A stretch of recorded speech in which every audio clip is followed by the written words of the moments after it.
Olá! Vamos iniciar agora o módulo de Introdução às Funções, que é o quarto e último módulo do minicurso de Nivelamento 2020, realizado pelo PET Matemática Pontal.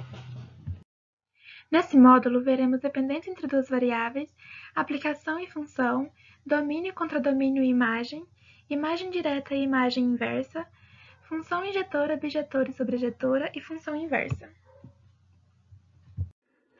Aqui vamos falar sobre dependência entre duas variáveis. Temos o exemplo que diz que numa certa cidade, um taxista cobra R$ 2,50 a bandeirada, mais R$ 1,50 por quilômetro rodado. E na tabela ao lado a gente pode analisar a relação entre a quantidade de quilômetros rodados e o preço. Então, X é a quantidade de quilômetros rodados e P é o preço. Então, a pessoa irá pagar R$ 2,50 da bandeirada e a cada quilômetro percorrido, mais R$ 1,50. Então, se a pessoa andar 1 quilômetro, ela vai pagar R$ 2,50 da bandeirada mais R$ 1,50, o que dará R$ reais. Se a pessoa percorrer 2 quilômetros, ela vai pagar duas vezes R$ 1,50, que vai dar 3, mais R$ 2,50, que dará R$ 5,50. Então, a partir da tabela anterior, a gente consegue uma relação entre x e p, ou seja, uma expressão que relaciona a quantidade de quilômetros rodados e o preço. E agora a gente pode facilmente determinar o preço de uma corrida. Então, nós temos que o preço é 1,50 vezes a quilometragem, que é x, mais 2,50, que é a bandeirada. Então, se o taxista rodar 10 km, temos que P, que é o preço, vai ser igual a 1,50 vezes 10, mais 2,50, que dará 17,50. Se o taxista rodar 18 km, teremos que o preço será igual a 1,50 vezes 18, mais 2,50, que será 29,50. E se ele rodar 5 km e 800 metros, temos que o preço será 1,50 vezes 5,8, mais 2,50, que será 11,20. Também podemos encontrar os quilômetros rodados a partir do preço, através da expressão P igual a 1,50 vezes x, mais 2,50. Então, vamos supor que eu tenho R$21 para gastar. Quantos quilômetros exatamente eu poderei percorrer com o dinheiro que eu tenho? Para descobrir, basta substituir P por 21 nessa fórmula. Então, resolvendo, eu tenho que 21 é igual a 1,50 vezes x, que é a quilometragem, mais 2,50. E resolvendo, eu chego ao resultado de x igual a 12,3. Ou seja, eu poderia percorrer 12 km e 300 metros com R$21. Modelamos esse problema por meio de uma função. E a gente pode notar que essa abordagem nos permitiu analisar melhor a dependência entre o preço e os quilômetros rodados, o que nos levou a analisar mais facilmente essa situação. Suponhamos agora que nessa mesma cidade existe outro taxista que cobra R$1,50 a bandeirada e R$1,75 por quilômetro rodado. Qual taxista cobra mais barato? Vamos chamar o primeiro taxista de A e o segundo taxista de B. E vamos ver se há alguma quilometragem onde o preço dos dois taxistas seja o mesmo. A função que modela o preço do taxista A é 1,50 vezes x mais 2,50. No caso, x é a quilometragem.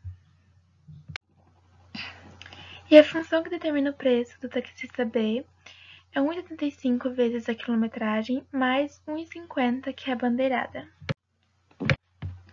Como queremos saber se há alguma quilometragem onde o preço dos dois taxistas seja igual, vamos igualar PA com PB. Então, igualando as duas expressões e resolvendo, chegamos a x igual a 4. Ou seja, quando os taxistas percorrerem 4 km, o preço de ambos será igual.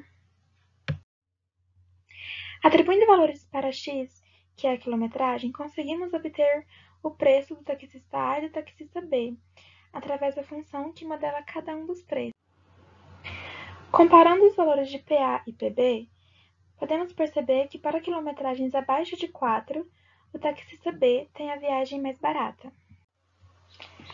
Quando os dois taxistas percorrerem 4 km, o preço de ambos será o mesmo, que é R$ 8,50. E acima de 4 km, a viagem com o taxista A é mais econômica.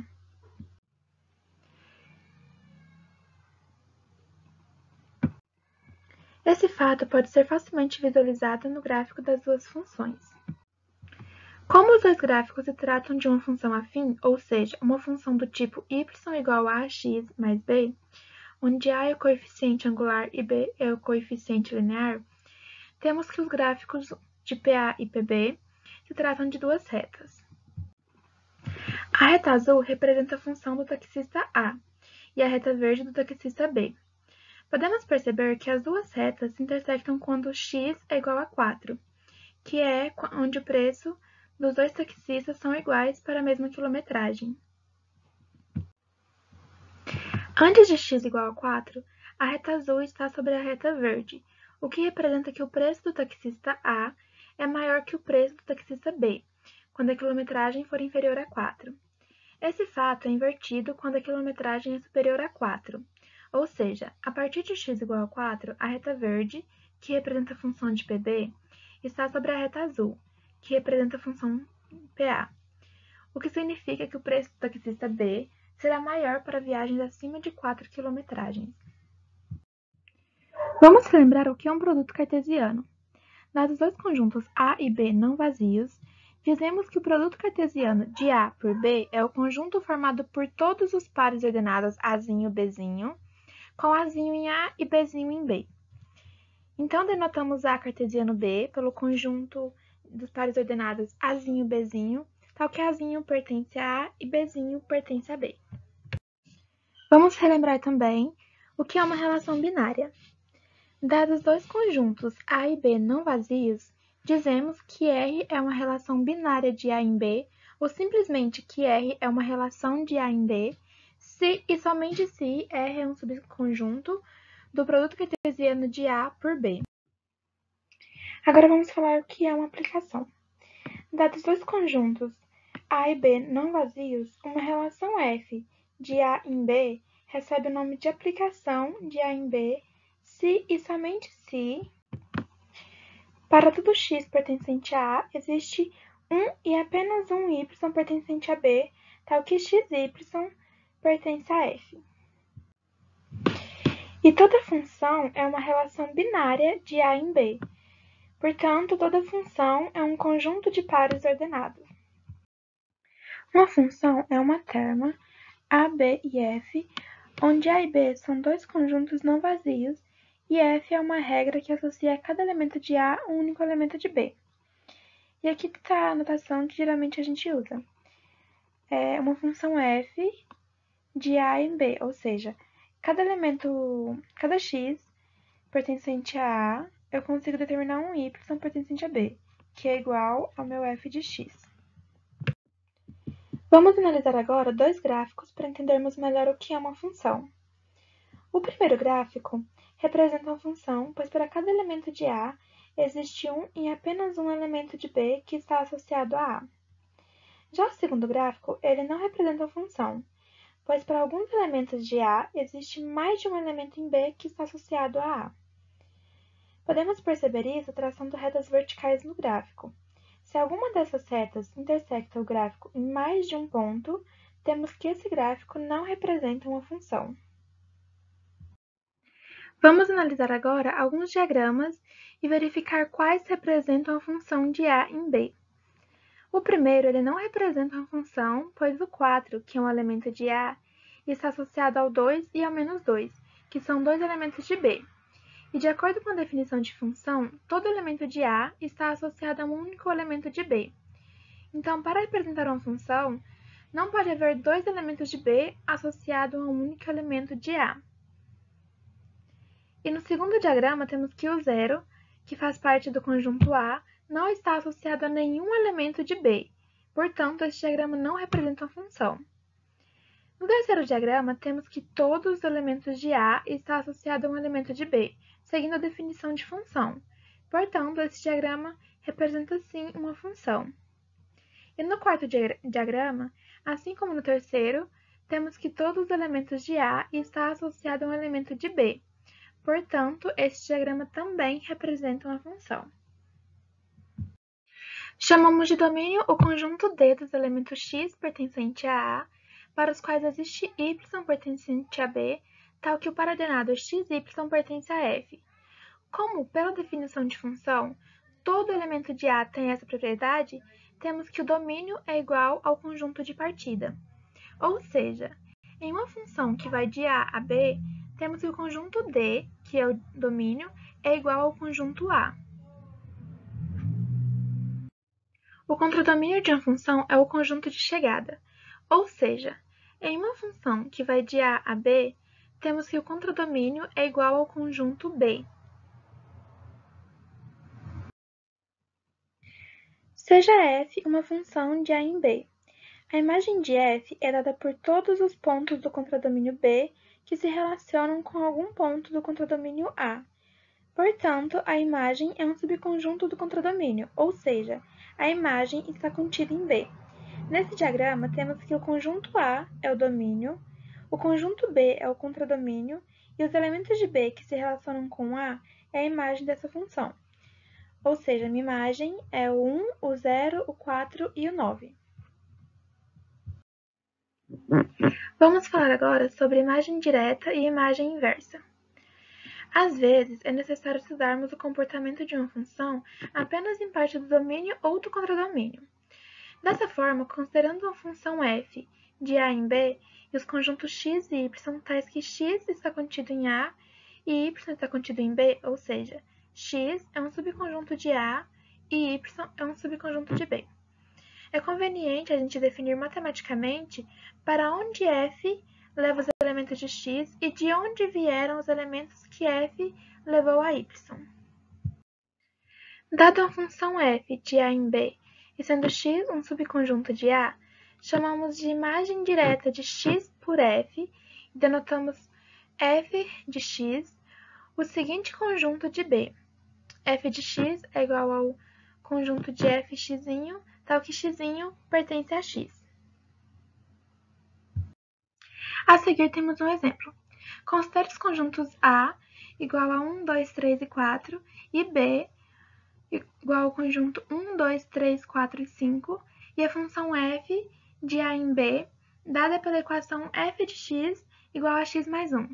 Nesse caso, a imagem de A pela função f é o conjunto FA, que é igual ao conjunto f de x pertencente a B, tal que x pertence a A, que é igual a f de x pertencente a B, tal que x pertence a 1, 2, 3 e 4, que é igual a f de 1, f de 2, f de 3 e f de 4, que é igual a 2, 3, 4 e 5.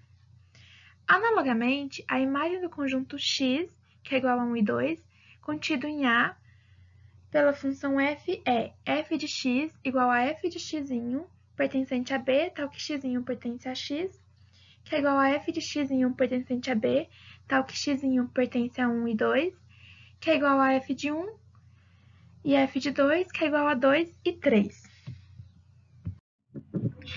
Dada uma função f de A em B e sendo y um subconjunto de B, chamamos imagem inversa de y por f e denotamos f-1 de y, o seguinte subconjunto de A.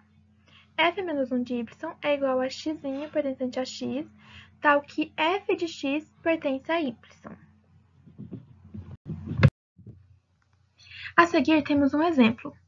Considere os conjuntos A, que é igual a 1, 2, 3 e 4, e B, que é igual a 1, 2, 3, 4 e 5, e a função f de A em B com f de x igual a x mais 1. A imagem inversa do conjunto B pela função f é f-1 de B é igual a x pertencente a A, tal que f de x pertence a B, x, que é igual a x pertencente a 1, 2, 3, 4, tal que x mais 1 pertence a 1, 2, 3, 4, 5, que é igual a 1, 2, 3 e 4, que é igual ao domínio de f. Dizemos que uma função a de A em B é injetora se e somente se, para qualquer A diferente de A', tem-se que f de A é diferente de f de A'.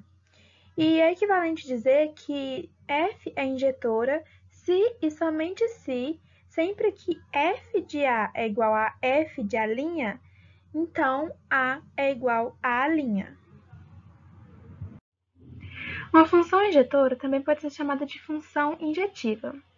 Aqui temos alguns diagramas para a gente poder tentar visualizar um pouco melhor como que é uma função injetora.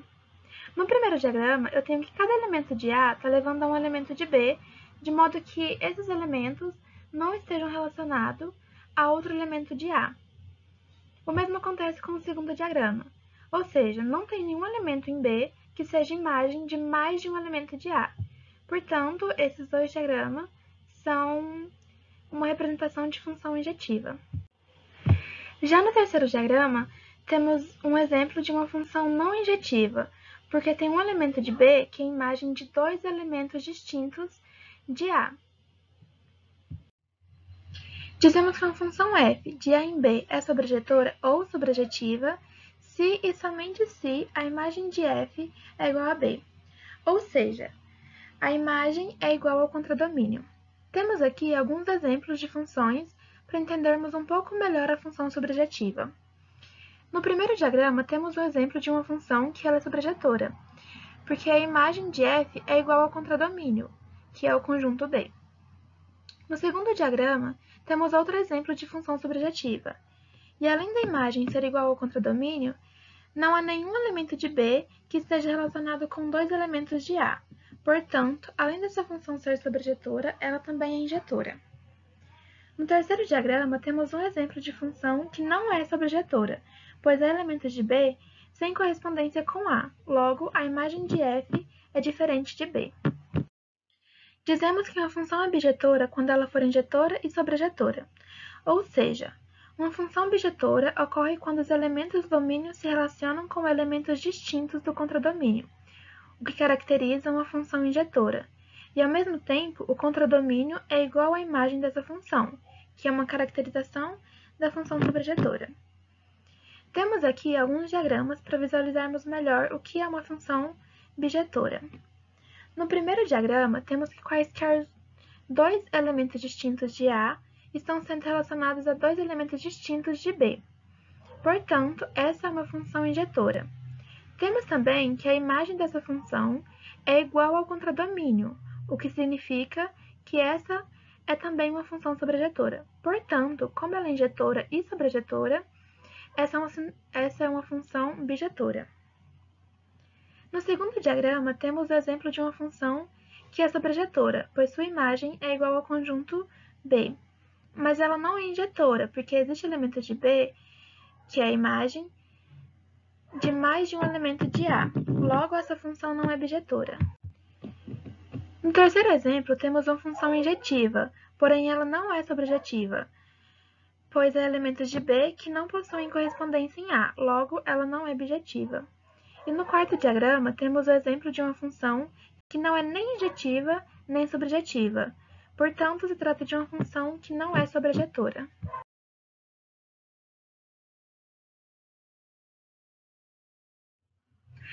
Uma função é uma função inversível apenas se ela for uma função bijetora. Então, dada uma função bijetora, f de A em B, chamamos função inversa de f a função f de B em A, tal que Azinho Bzinho pertence a f e Bzinho Azinho pertence a f menos 1. Lembrando que esse menos 1, escrito como expoente, não representa uma potência, é só uma notação usada para função inversa. Então, escrevemos que f a menos 1 é igual ao conjunto dos pares ordenados Bzinho Azinho, pertencente ao produto cartesiano de B por A, tal que Azinho Bzinho pertence a f.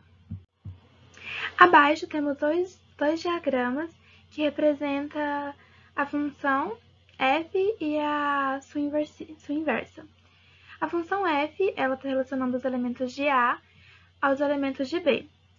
E a função inversa está relacionando os elementos de B aos elementos de A. Aqui vamos aprender um processo algébrico para calcular uma função inversa. Temos o seguinte exemplo, no qual precisamos achar a inversa da função y igual a x mais 2. Uma função é inversível apenas se ela for bijetora. Então, primeiramente, precisamos verificar se essa é uma função bijetora. Temos que o domínio, o contradomínio e a imagem é o conjunto dos números reais.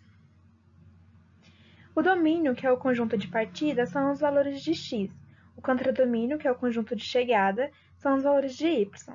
E a imagem, que está contida no contradomínio, são os valores de y que são relacionados com valores do domínio, que é x.